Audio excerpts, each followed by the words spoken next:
The working class of YouTube is a group of people who have rejected the traditional YouTube style of, I'm gonna be in my studio, I'm gonna talk straight to camera, and I'm just gonna share from this perspective. I think that was valuable in the beginning, but it quickly, for me, became, this is not real world use advice. This is not telling me either how this gear would really perform or how your decision-making processes would happen, until I found one guy who was just documenting his behind the scenes of the jobs he was getting hired for. That is David Winters, AKA Cranky Cameraman, AKA the Crankmaster, the Vlogfather, the guy who kind of started this whole wave of iPhone BTS vloggers. When I found his channel, I was like, oh, this is great.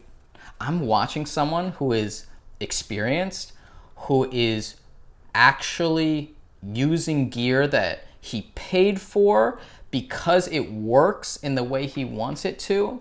I get to see, most importantly, the decision-making process of him on set. Because in a vacuum, an interview or a job is very easy to execute until you get to the real-world factors that are, hey, I know we had an hour to set up, it's run down to 30 minutes now. Or the load-in process, we're not allowed to bring everything inside this place. Or one of the cameras failed, how are we gonna pivot? That's the valuable stuff that I want to see and cannot find. I'm not gonna say I went to film school, but I do have a bachelor's in cinema studies. But I got a degree, and I learned a lot of theories, didn't have a lot of hands-on advice, but the other students who got the same piece of paper that I did, there is no chance they are working in the industry, because the projects that we collaborated on, I'm like, you don't even have the foundations down, you don't have any idea of how this works outside of the classroom. I was working on my own business at the time, doing photo and video for real estate agents. I was doing event recaps. I was doing small commercials, very, very low level, low paid work, which was extremely beneficial because I got to learn the business side of this. And I got to see what purchases I made, how were those actually helpful. So when I saw David Winters' vlogs, I was like, oh, this is a jump 15, 20 years into the future. Oh my gosh, it can work out. You can be a freelance DP. And once I found his channel, I just binged the whole thing. Caught myself up real quick on 3 years of vlogs. And I got to see how he worked from more of a commercial focused space in Southern California, then relocating to San Antonio, Texas, where he's now switching to more broadcasts and carrying over past clientele and reconfiguring his gear, high-level gear, stuff that I would love to see on set that I'm not a part of. It was so valuable that I was like, I want to make this style for someone who is way below his level, someone who is probably 8 years into his journey with lower level gear, lower level clients. I still think that could be valuable. And now that I'm 2 years in, have over 200 videos, over 170 vlogs, I've been able to, one, catalog the memories, and two, show step by step how it's working for me. But I'm not the only one who got inspired. I'm gonna go through a list real quick of all the people who are taking it upon themselves to film what they are doing, vulnerably share their authentic decisions. And the great part for us is they are all at different ages, different skill levels, and different geographic locations, so that we get an amazing amount of free data. So here we go. Jared Phelps, he is a new father in Dallas, and I will see through his comments, there are quite a few of new dads saying, I just had my first newborn, I'm trying to do this thing by myself, watching you navigate family life and your job is extremely valuable. Sounds like a valuable perspective to me. Then we got Tommy Beal in San Francisco. If you want to learn what is it like if I move across the country to a completely different city and transplant myself there with no connections and a wife and a new baby. That is a valuable experience that I cannot provide insight to, but Tommy can. It's cool with both the people that I've mentioned so far. I have actually been able to meet up with them, work with them, host filmmaker meetups with them. And this is gonna parlay later. You're gonna see that this networking connection is a massive side effect. So let's move on. John Waldman, DP in New York City. I was always curious, how do you have all this gear in a tiny New York City apartment? He works on some really cool projects and he's been cataloging them. He kind of goes more month by month or fewer in between, but he's doing very interesting projects. We got Josh Hendricks in Louisville, which shows a perspective if you're in the Southeast. We got Joel Gabrielson in Arkansas. What if you're not near a massive hub? Do you have to drive everywhere? Do you have to have your own kit? He's full-time employed and still does freelancing. Very beneficial perspective to share. Peter Mokri in Dallas as well. He did do the vlogs before, but now I think he found his stride in just more of these informational, educational videos of what is it really like to work on set with specific gear or specific approaches. Alberto Mendoza in San Diego, so Southern California. I'm always thinking, that sounds way too expensive. Can you get enough freelance work to actually make that work? Colin Young in Ohio, more of a Midwest state. Is there anything to do there? Are there jobs there? You can see his perspective. He just started his journey as well. And then Scott Smoker in Montana, which I have a new interest in because one of my recent jobs drove us through that beautiful Montana area. And you get to see what it's like for someone in that area. So you have all these people, right? And there's way more, and I'm sure I missed a bunch of them. And if I did, I'm sorry.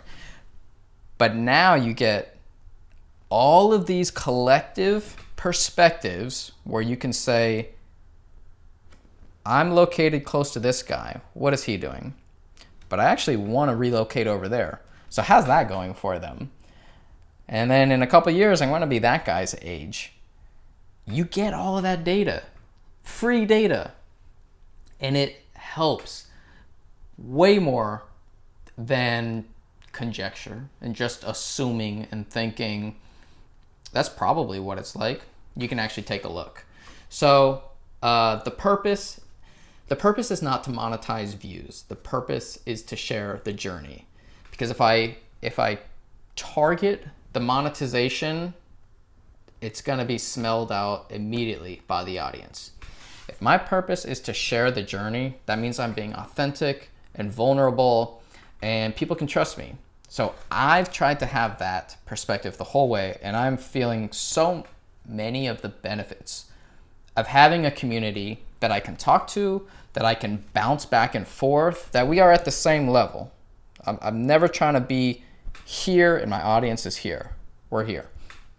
And if it's here, oh, there's a ton of conversation that I can have, that I can benefit off, but also they can benefit off because they can see what it's like for someone with my qualities, how my brain works. I think that's probably one of the biggest things is you're seeing someone's unique decision-making process. And if you go to another channel, you get that perspective. And for the people who are saying, I don't know if what I have is valuable to share, your brain is what makes you unique. So some people might not be in the laid back, in my style, of laid back, everything works out, we keep costs low, we keep overhead low, we're able to take jobs and not take jobs. And you get this kind of like raw BTS behind the scenes. Sometimes you get these talking heads.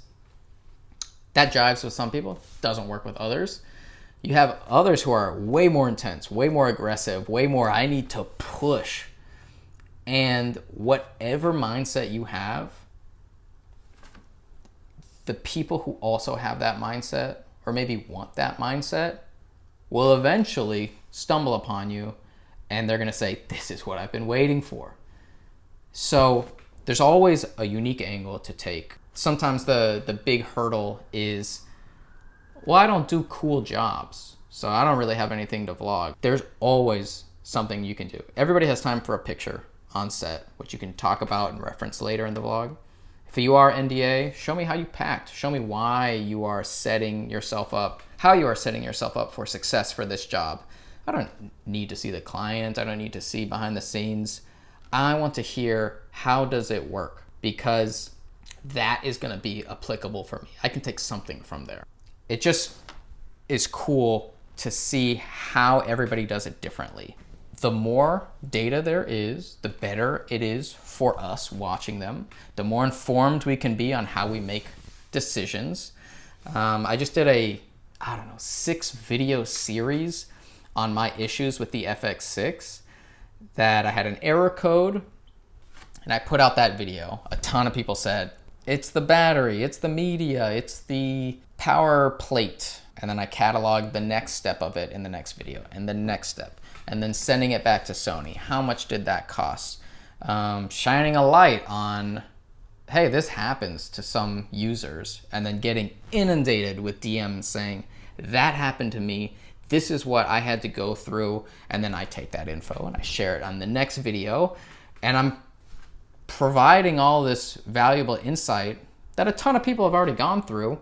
But once it's out there on the records, hopefully someone who comes across an error code on their Sony that says E95-125, they can just watch these videos and say, well, that saved a lot of time. Now I know what one end result for one person was.